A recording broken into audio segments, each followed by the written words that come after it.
नमस्कार.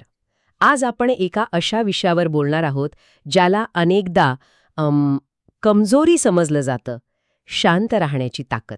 हो, आणि गंमत म्हणजे समाजात एक चित्र असं आहे की जोरात बोलतो, जो लगेच प्रतिक्रिया देतो, तोच शक्तिशाली. बरोबर. आणि जे शांत राहतात त्यांना कमजोर किंवा घाबरलेलं समजलं जातं. खरंय. पण खरं तर शांत राहणं ही एक खूप मोठी, खूप प्रभावी रणनीती आहे. तेच मला जाणून घ्यायचंय. हे फक्त गप्प बसणं नाहीये, बरोबर? अजिबात नाही.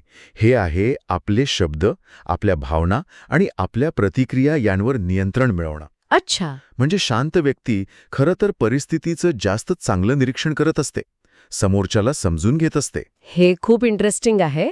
म्हणजे जेव्हा आपण शांत असतो तेव्हा आपल्या मेंदूत नक्की काय घडतं? एक पॉज मिळतो आपल्याला, एक अवकाश.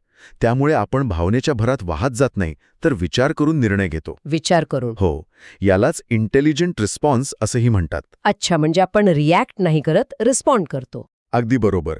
आणि याचा सगळ्यात मोठा फायदा टॉक्सिक किंवा नकारात्मक चर्चेत होतो. तो कसा? बघा, समोरचा तुमच्याकडून रागाची किंवा बचावाची अपेक्षा करत असतो. तुम्ही शांत राहिलात की की त्यांचं संतुलन बिघडतं. हो, त्यांना तुमच्यावर भावनिक नियंत्रण मिळवता येत नाही आणि मग त्यांचाच डाव उलटतो. म्हणजे कठीण परिस्थितीत शांत राहिल्याने आपला आदरही वाढतो, कारण ती एक प्रकारची ताकदच आहे. नक्कीच.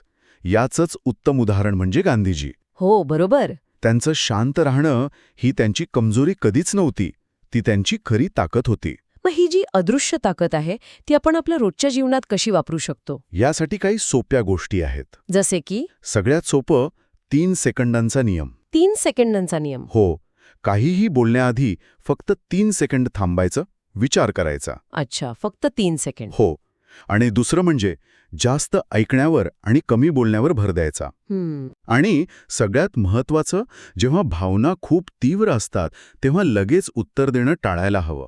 पण मग समोरच्याला वाटेल की आपण हार मांडली किंवा आपण पळून जातोय. हे खूप महत्त्वाचा मुद्दा आहे. गरज पडल्यास अशा चर्चेतून बाहेर पडणं ही हार नसते. मग ते काय असतं? तो असतो आत्मसन्मान, सेल्फ रिस्पेक्ट. आपली मानसिक शांती जास्त महत्त्वाची आहे. याबद्दल एक छोटी पण खूप छान गोष्ट आहे. हो. 2 माणसं भांडत होती.